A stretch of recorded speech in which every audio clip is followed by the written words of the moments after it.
Aku mempunyai seorang keponakan laki-laki. Namanya Diki. Dia adalah anak pertama dari kakakku.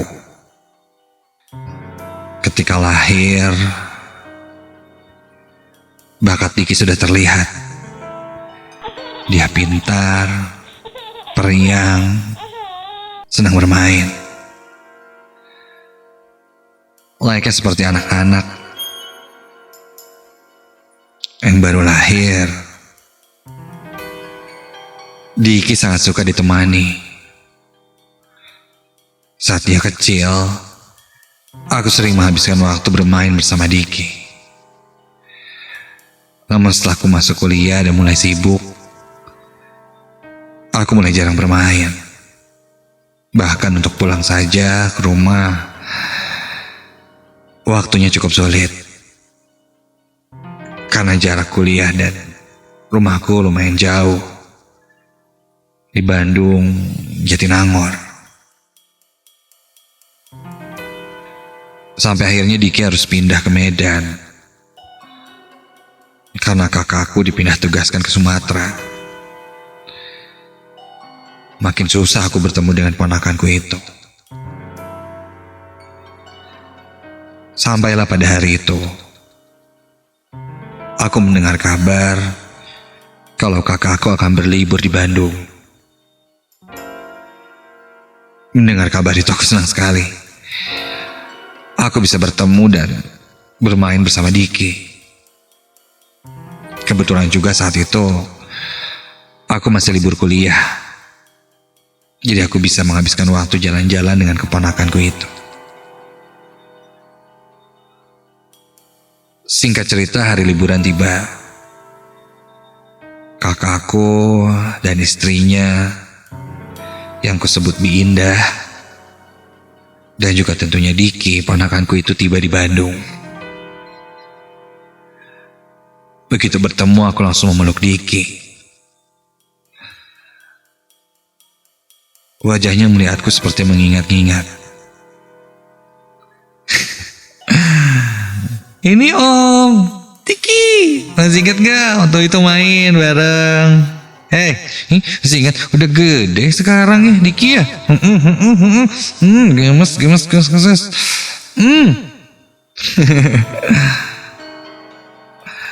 Diki sepertinya lupa-lupa ingat denganku.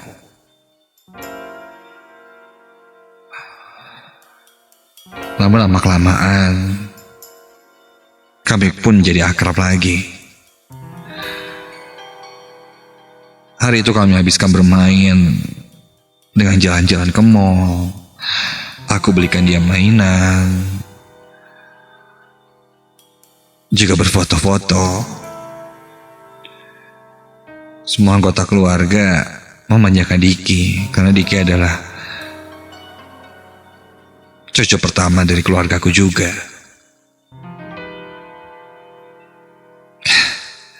Memang tidak terasa, anak itu kini sudah hampir 3 tahun. Meski begitu, Diki sudah lumayan lancar berbicara. Dia sudah bisa bercerita, mengomentari. Benar-benar sangat menghibur. Besoknya kita berencana untuk berenang. Kami pun mengajaknya bermain di sebuah kolam renang yang cukup besar di kota Bandung. Setelah berenang, kami sekeluarga pun mencari tempat makan. Sambil jalan-jalan mengelilingi factory outlet di kota Bandung. Terlihat Diki terus memasang wajah tersenyum karena senang. Tiba makan malam, kami pun memutuskan untuk makan di sebuah kedai sate yang ada di salah satu jalan di kota Bandung. Sate itu letaknya di pinggir jalan.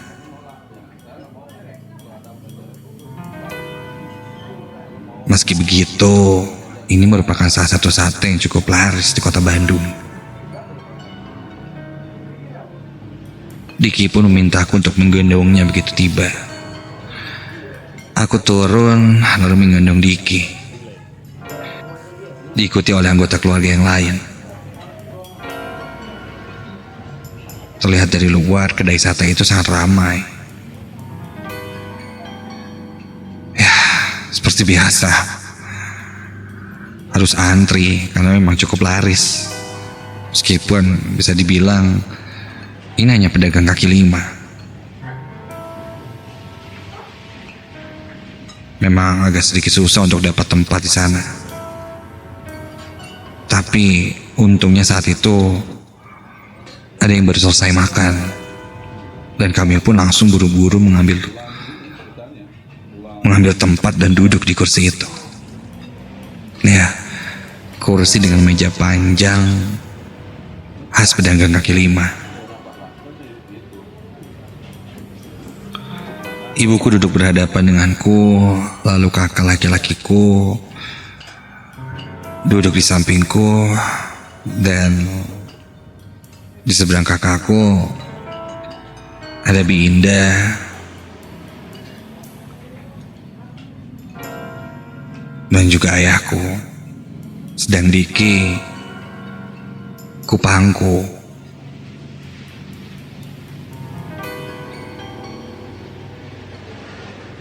Sejak sampai di tempat sate itu, Diki agak sedikit berubah.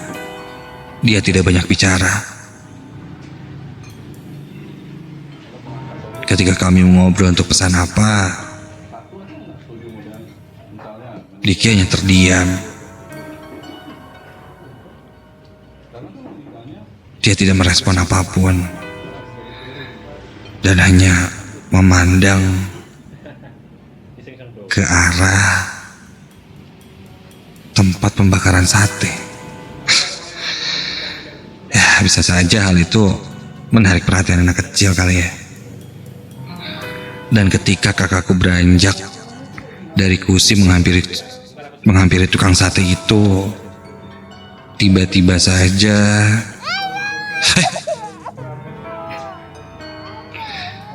Diki menjerit dan menangis keras sekali. Diki kenapa adik? Dik. Hei.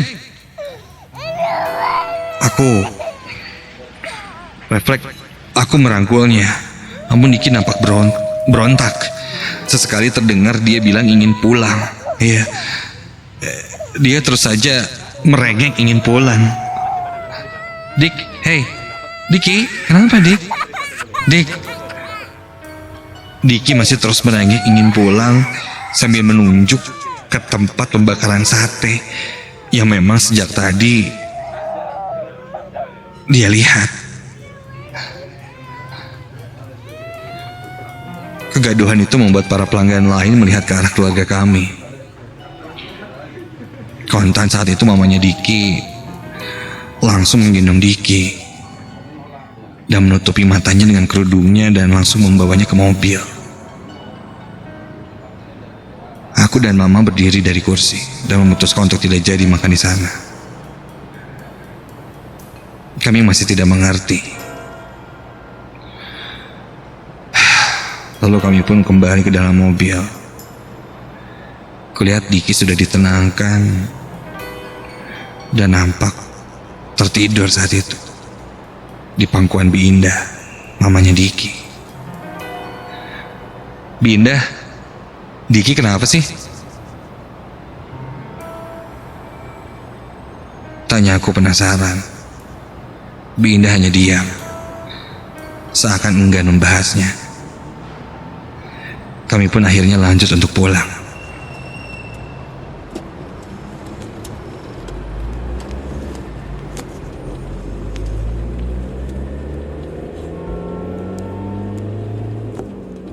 Di tengah perjalanan ke rumah, aku izin sebentar ke ATM untuk mengambil uang.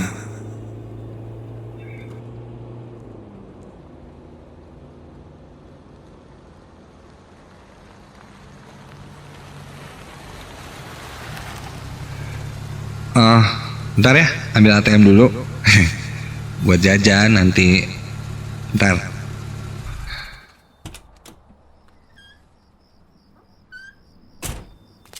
Begitu kataku. ATM itu berada di dalam sebuah ruko. Namun jalan akses masuk ke ruko itu sudah ditutup. Jadi mobil tidak bisa masuk. Aku pun berjalan menuju ke arah ATM itu. Melewati pagar rantai yang sudah menutup ruko itu. Di area parkiran ruko itu sangat sepi. Tidak ada satupun mobil di sana. Bahkan orang pun aku tidak melihatnya. Angin kencang bertiup. Udara Bandung kala itu dingin sekali. Aku pun masuk ke ATM itu. AC dingin yang menyala di dalam ATM itu dan udara dingin yang di luar membuat kaca ATM ini berembun. Aku tengok keluar, embun di kaca menghalangi pemandangan.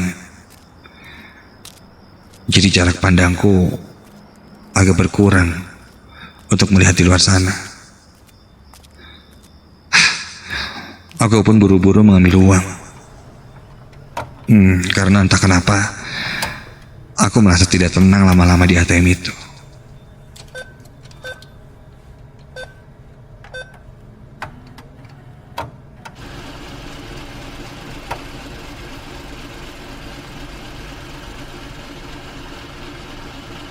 Aku pun mengambil uang, lalu kartu ATM-ku, dan aku masukkan ke dalam dompet seraya membalikan badan. Dan ketika akan kubuka pintunya, ya Tuhan,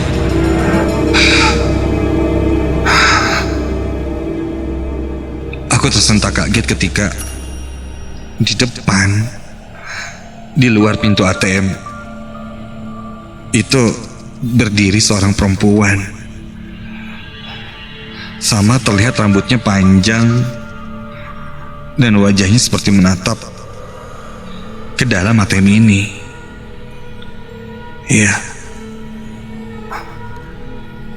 matanya samar terlihat seperti melotot dan kulitnya putih. Aku tidak terlalu melihat jelas karena kaca ini berembun. Aku pun mengelap embun kaca itu dengan tanganku. Dan ketika embun di kaca itu aku lap dengan tanganku, astaga! Kini terlihat di balik kaca pintu ATM di depanku itu, jelas terlihat seorang perempuan. Wajahnya kurus, pucat dengan matanya cekung ke dalam dan menghitam yang terus melotot ke arahku. Raut mukanya seperti marah. Mulutnya menganga dan lidahnya menjulur panjang. Dan dari mulutnya keluar liur yang menjijikan. Sesekali ku dengar suara yang menyeramkan dari sosok perempuan itu.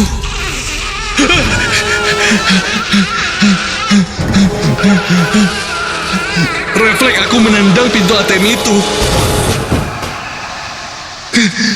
Dan seketika itu juga perempuan yang berdiri di depan ATM-ku itu hilang. Astaga. Jantungku berdegup. Apa aku melihat hantu?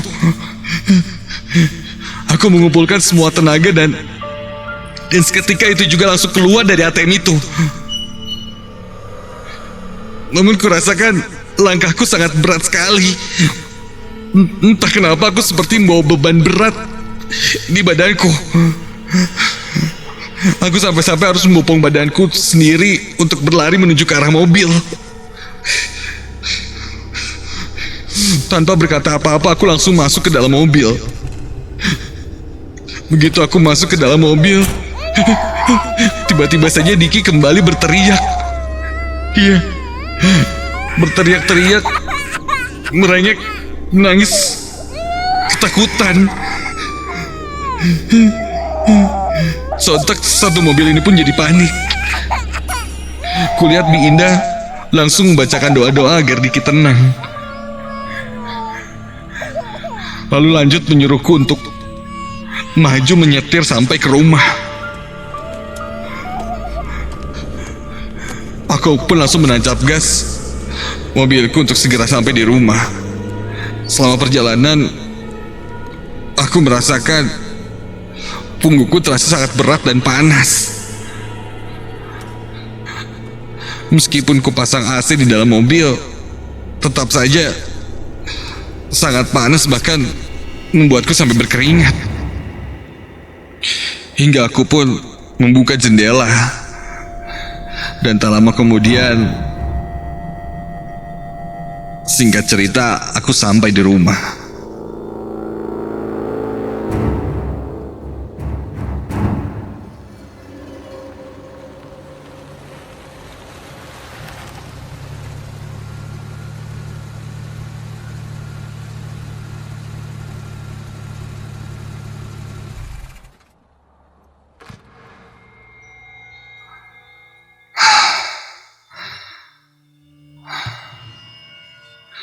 Diki pun sudah tenang dan tertidur. Kami lalu membahasnya apa yang terjadi. Sampai akhirnya kakak dan istrinya Bi Indah bilang kalau Diki punya bakat yang spesial dari bayi. Katanya ketika hampir 1 tahun, Diki kadang mulai terlihat tertawa saat melihat ke arah lain, atau bahkan tiba-tiba menangis ketakutan. Dan ketika umurnya 1 tahun lebih, hampir ke 2 tahun, dia sering melihat sosok-sosok yang tak biasa kita lihat. Ya, Diki mempunyai kelebihan bisa melihat hantu. Dan Bi Indah bilang, katanya tadi di tempat sate, dia melihat teteh yang sedang meludah dan menjilati sate yang sedang dibakar. Tentu saja, teteh yang dia maksud itu adalah sosok hantu perempuan. Kalau Bi Indah bilang sosoknya seperti kuntilanak. Dan pas tadi beres dari ATM, ketika aku masuk mobil, Diki tersentak kaget, katanya sosok itu ikut denganku. Dia bilang aku menggendong sosok perempuan itu. Mendengar itu bulu kuduku meremang. Berarti yang kulihat di ATM tadi sosok hantu yang sama dengan di tempat sate. Untungnya Bi Indah pun mengerti dengan hal seperti itu, karena katanya dia juga bisa melihat. Dia pun akhirnya membersihkanku agar sosok itu tidak lagi ikut denganku. Jelas sudah, kelebihan Diki bisa melihat hantu, kurasa ada turunan dari Bi Indah, ibunya. Entahlah, jika sudah dewasa nanti akan seperti apa. Namun yang jelas, seseorang bisa melihat hantu. Ada yang memang ditakdirkan sejak lahir, bahkan ada juga yang dipelajari. Dan ketika sejak lahir kamu diberi kelebihan untuk bisa melihat hantu, apakah itu satu anugerah atau sebaliknya?